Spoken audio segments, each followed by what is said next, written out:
Skarloey remembers. The Fat Controller had sent Edward to the works to be mended.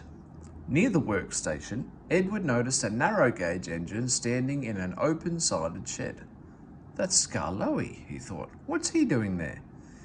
He remembered Skarloey and his brother Rheneas because in the old days he had often brought passengers who wanted to travel up to the lake in their little train.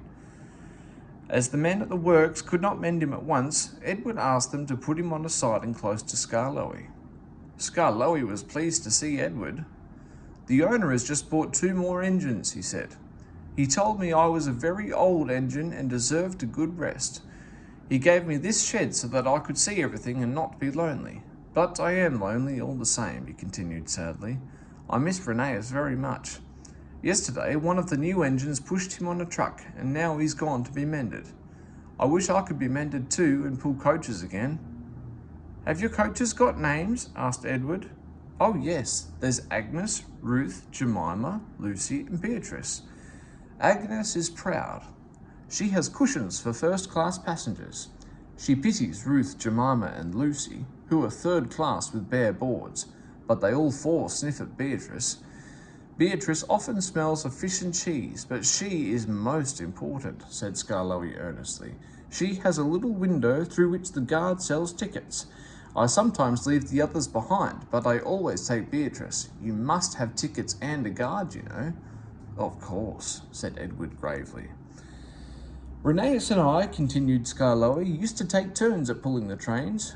We know everybody, and everybody knows us. We whistle to the people in the fields, at level crossings, and in lonely cottages and farms, and the people always wave to us.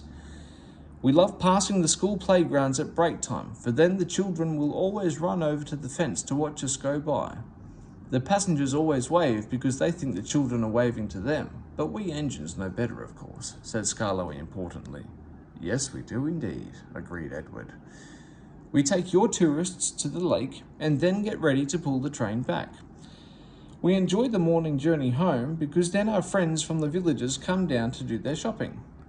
We whistle before every station, peep, peep, look out, and the people are there ready. Where's Mrs. Last? Asked the guard. She's coming. Peep, peep, we whistle, and Mrs. Last comes running onto the platform. We'll leave you behind one of these days, missus, laughs our driver, but we know he never will. We stop elsewhere too, at farm crossings and stiles where paths lead to lonely houses.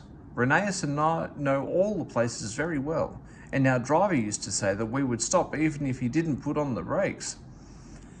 Sometimes on market day, Ruth, Jemima and Lucy were so full of people that the guard would allow third-class passengers to travel in Agnes. She didn't like that at all and would rumble, first-class coach, third-class people. That made me cross. Shut up, I'd say, or I'll bump you. That soon stopped her rudeness to my friends. Just then some workmen came. We're going to mend you now, Edward, they said. Come along. Goodbye, Skarloey. Thank you for telling me about your railway. It's a lovely little line. It is. Thank you for talking to me, Edward. You've cheered me up. Goodbye. Skarloey watched Edward being taken back to the works. Then shutting his eyes, he dozed in the warm afternoon sun. He smiled as he dozed, for he was dreaming, as old engines will, of happy days in the past.